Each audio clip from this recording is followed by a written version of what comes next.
Hi, my name is Brenna Batres. I'm a psychotherapist with Clues, and I'm here today as part of our Aprendiendo Juntos, Learning Together series, which is to help parents and kids with distance learning right now during the pandemic.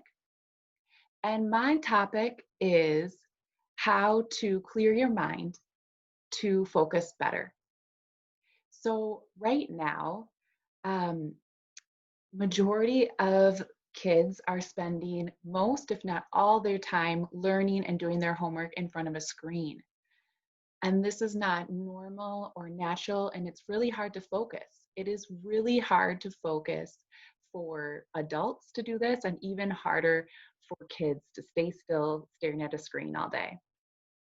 Unfortunately, this is our reality now. So what can we do to help ourselves as students or help our kids um, focus better? I want to use the metaphor of if we are carrying a really big load.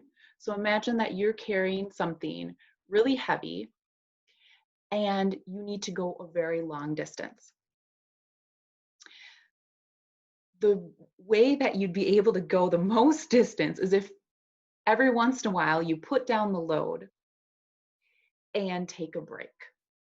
Right? You're going to be able to go much farther than if you just tried to take that load and just go. The same goes with learning and with focus. We need to take breaks in order to focus better, longer. Now, maybe this sounds really simple, and maybe you're like, yes, I'm already doing breaks, of course, but I'm still having trouble focus. Or I'm helping my kid take breaks, and they're still having trouble focusing. And that may be so. But there's a difference between taking a break and taking an effective break. And I want to help you figure out how to help yourself or help your student take a really effective break that's going to nurture their mind and allow them to focus more. So with the metaphor, this would be, instead of if you put down the load, but then pick up a really heavy rock, you're not going to be rested to be able to keep carrying that load.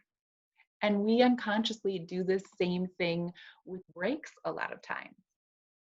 I fall into this a lot. When I take a break, a lot of times I grab my phone and start scanning through it. I might feel like I'm taking a break because it's something I enjoy. Um, I'm choosing to do it. I'm not doing the work I need to do anymore. But it's not allowing my mind to rest from screens. It's not doing anything that's nurturing my mind and focus. So the first rule is to not use screens when you are taking your break. Now, what are things that are nurturing and effective? Well, the first idea is to move your body. So when I was preparing this presentation, I was having some technological difficulties and I was feeling frustrated and stressed and kind of stuck. And so I decided to take a break. I went outside and took a run. Not only did I feel less stressed and more in a better mood and more focused afterwards. While I was running, I also came up with an idea of how I could fix the technological problem that I was having. So we have other videos on our page regarding ideas of how to exercise during the pandemic, but doing whatever you enjoy. I also have some specific ideas here on some stretches that you can do specifically for sitting for long periods of time. So I know my body starts to get tense, my back starts aching, my shoulders get tight when I am sitting for long periods of time. And so here's some yoga positions that are helpful. This is cat and cow. So you inhale on the cow, which is this one, and you exhale on the cat, which is that one, and that really stretches out that upper back that a lot of times gets tense as we're sitting for long periods of time. This is threading the needle, and it is really great for your shoulders, which also tend to get tense when you're sitting a long time. And you can stay in these positions longer if you want. Just a demonstration, stay and breathe as long as you want in each of these positions.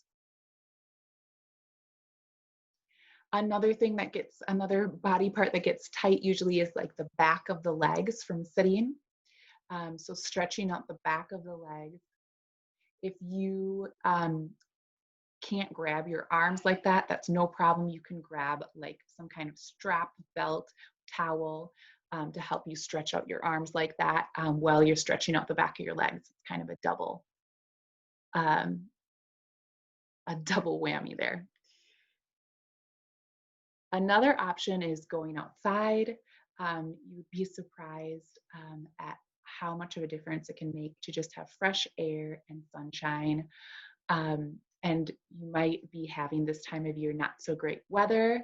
I know here in Minnesota it's pretty cold, pretty gloomy, but just dress for the weather and get out or get your kids out as much as you can. That will make a huge difference. Spending time with somebody. So when we're in school, we have these breaks between classes, between periods where we can socialize. And that allows us to kind of get out some energy, get some connection, and then focus again. And so making that connection for yourself or for your child and taking a break where you can talk to another family member, a friend, or spend time with your pet. Studies have shown that pets reduce stress. So spending time with someone special. Cleaning or organizing. This might not sound very fun, but for some people, this really helps them focus. And being in a messy room or messy area is really hard on their focus. So I know when I look at that top room, I feel tense and claustrophobic, whereas when I look at the next one, I feel calm, and sometimes even the process of cleaning calms us. Doing arts and crafts, whatever you enjoy. It could be painting or drawing, it could be knitting, sewing, doing whatever you want, looking on YouTube, learning new crafts. This is a different way of stimulating your mind, so it'll feel rested when you go back to your schoolwork. Listening to music, I'm sure you know how much different types of music can change your mood. Or doing a guided meditation. You can find guided meditations for anything. You can just YouTube guided meditation for stress, guided meditation for focus, guided meditation for anger, whatever you're working through at that time. And my favorite app for guided meditations is Insight Timer. This is free, and it has meditations in all different languages, thousands of them, every topic. So that's a great one if you want to try out some guided meditations. Reading a book. I really love reading books because it brings me into a different world. So I can kind of leave behind the stresses and problems I have in this world and go to a different one. So you're completely disconnecting.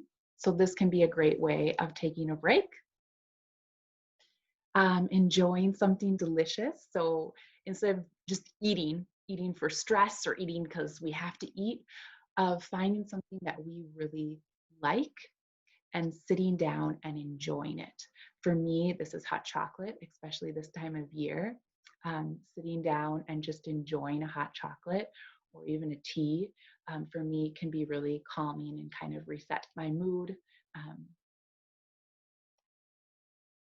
Finally, playing or doing something that you enjoy. So playing is very important for children's development. They need it to process, they need it to learn. So making sure that your child has time to play. We have other videos to kind of facilitate how you can play with your child, but letting them play independently as well. or doing something you enjoy if you're um, too old to play the traditional way, right? So in this case, a teen is playing guitar.